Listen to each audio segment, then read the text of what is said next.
All right, so we're diving into something pretty interesting today. This piece called The Clock and the Compass. Okay. And it's about this guy, Michael Reed. Seems like a pretty successful marketing professional. Yeah. Sounds like a familiar story, right? Totally. Yeah. Yeah. You know, the kind of guy who's got it all figured out. Right from the outset, he comes across as someone who's really got a handle on his career, at least on the surface, you know? Exactly. He's the guy at Griffin and Brooks everyone talks about. Griffin and Brooks, huh? Yeah. Classic corporate setting. Oh, yeah. The story really emphasizes his punctuality. It's like legendary. And his work ethic is, tireless, never stops. Always the first one in, last one to leave. Right. Always. It's Yeah. like he's married to the job, the type. Dedicated, driven, Yeah. the model employee. At least that's the image we get. Yeah. Colleagues looked up to him, interns saw him as like the ultimate role model, and clients, total trust, no question. Yeah, you definitely get that impression of a high achiever, someone who's really killing it in his field. Right. But then the story kind of shifts, and we start to see this whole other side to Michael, a side that doesn't quite fit with that intense office persona. That's where it gets really interesting, right? The contrast starts to emerge. Exactly. And that's when we meet his family. Jonah, his 10-year-old son, Lily, his daughter, she's 7, and Anna, his wife. A family man, huh? Yeah. That adds a whole new layer. It does. And there's this one detail that really stands out. It's the image of an empty chair at their dinner table, like a recurring thing. Oh, wow. Yeah, that's powerful.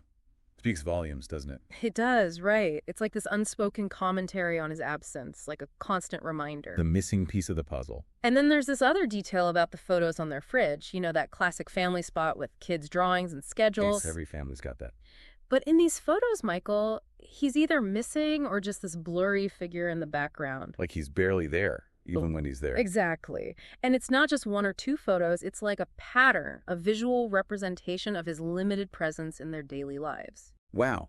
That's a pretty stark contrast. His intense focus at work, and then practically a ghost at home. Yeah. And that contrast, that tension between his work life and family life. That's really the heart of what we're looking at here. It really highlights that struggle so many of us face, right? Wow. Finding that balance between ambition and our personal lives. For sure. You see him achieving all this outward success, but at the same time, there's this growing emotional distance at home. It makes you wonder, when's it going to break? When does that tipping point get a hit? Exactly.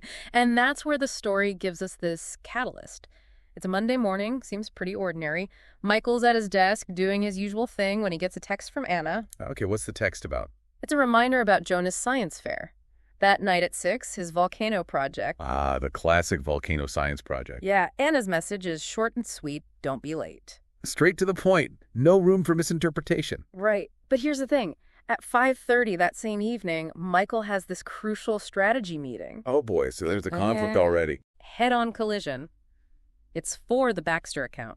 Huge potential long-term goal for Michael and the firm. The timing couldn't be worse, huh? Classic dilemma, work versus family. You can feel the pressure on him, right? The story highlights this inner struggle he's going through with this tiny detail. He starts typing, "I'll try," in his reply to Anna, then deletes it. He hesitates, second guesses himself. Yeah, he types it again, deletes it again, back and forth, but he never actually sends it. That indecision, that internal struggle says a lot about where his priorities are, or at least where he feels they have to be. It really does. It's like the silent scream, caught between his ambition and his responsibilities. Like that classic psychological thing, what's it called? Cognitive dissonance, right? Oh, yeah, totally. Holding these two conflicting ideas at the same time, trying to reconcile them. Exactly. Wants to be the successful executive and the present father, but something's got to give. And in this case, at least in the beginning, work wins. The day goes on, meetings, deadlines, the whole whirlwind. And then it's 5:45, the Baxter meeting's in full swing, when a notification pops up on his phone, a photo. What's the photo of? It's Jonah standing next to his volcano, huge smile on his face. Proud moment for the kid, right? Oh, yeah. And the story really emphasizes the hopeful quality of Jonah's smile, like he's looking for approval. Oof, they got a sting for Michael.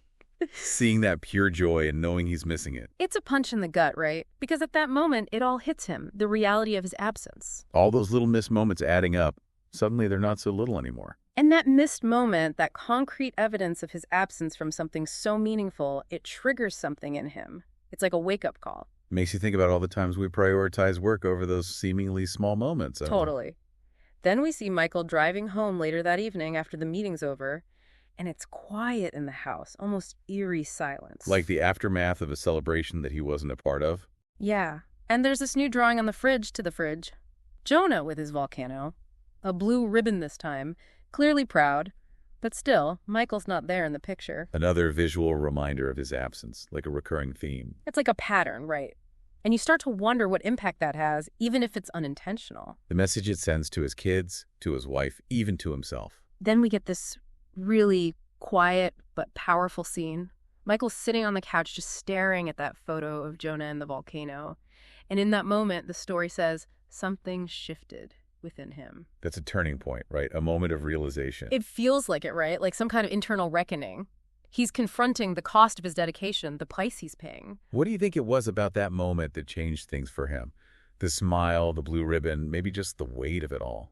It's hard to say, but something definitely clicks. And the next morning, he does something unexpected. He goes to his boss with a request. What does he ask for? He wants to reduce his hours, even just a little bit. He tells his boss he needs to dedicate more time to his family. That's a bold move, especially in that kind of high-pressure environment. It is, but what's really interesting is how he explains it. He talks about being so focused on chasing the clock that he lost sight of his compass. His family, right? Their core values, the whole reason he's working so hard in the first place. Exactly. It's like he was so caught up in the race, he forgot where he was running to. That's a powerful metaphor, the clock and the compass. And what's even more surprising is his boss's reaction. No pushback, no judgment, actually quite understanding. Wow, really? That's not the typical response you'd expect. Nope. The boss even shares some of his own regrets about lost time. He says something like, balance is key, Reed. Maybe a sign of the times. More awareness about burnout and work-life balance. Maybe. Or maybe he's speaking from experience, Learn the hard way. Either way, it's refreshing to see that kind of understanding from a boss. Right. It adds a whole other layer to the story. Yeah. So that very evening, Michael picks up Lily from ballet class. He makes it to Jonah's soccer game. Simple things, but huge changes. Being there for those everyday moments, that's what it's all about, right? And afterwards, they have pizza together, just a regular family dinner. But Jonah's retelling the story of his volcano erupting, how the judges reacted, and the story points out that Michael's laughing, genuinely laughing. He's present, engaged, connected. That's what was missing before. Totally. And over the next few months, we see this deeper shift in Michael's approach to work.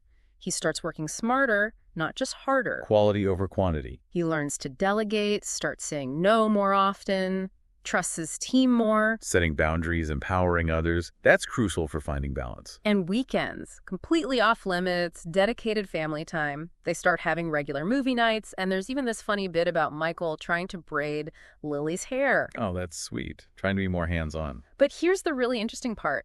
Even with these changes, even with working less, his career doesn't suffer. He actually ends up winning that Baxter account, the big one. Wow, so maybe that old saying, work smarter, not harder, actually holds true. It seems that way. The story kind of implies that his increased presence at home led to this newfound clarity and effectiveness at work. Maybe that's the key takeaway here. Taking care of your personal life can actually boost your professional performance. It's like by stepping back, by recharging, he actually became more focused, more productive. Counterintuitive, but it makes sense. Right. And then the story brings us back to that image of the fridge. The old photos where Michael was missing or blurry, now they're joined by new ones, photos where he's front and center, smiling, engaged. Full circle, a visual representation of his transformation. It's like a before and after, right? And it's heartwarming to see that change so clearly. It's not just about his internal shift, it's about the concrete, visible evidence of that change in his family's life. Exactly. So what's the takeaway for all of us listening? The story ends with this moral of the story. Finding balance isn't about doing less, it's about prioritizing what truly matters. It's about making conscious choices, aligning your actions with your values. And maybe the most important part is this. Real success isn't always about the big professional wins, but about those everyday moments of connection, the moments we choose not to miss. The little things, the smiles, the soccer games, the pizza nights, those are the moments we remember. And that brings us to the question for everyone listening. What's the clock that's driving your life right now? Is it work deadlines, social media, something else? And is your compass still pointing you in the right direction? To what you truly value? Michael Reed's story reminds us that success can be defined in so many ways, and often the most meaningful achievements are the ones that happen outside of work. It's about finding that sweet spot where your professional and personal life complement each other, not compete. Food for thought, right. Yeah. So ask yourself, what's your definition of success beyond your career? And are you truly present for the moments that matter most? Those are the questions that linger long after the story ends, the ones that make us reflect on our own lives and choices. Because at the end of the day, it's not about how much we achieve, but about how we live, who we are, and who we choose to be present for. And that's a message worth holding on to.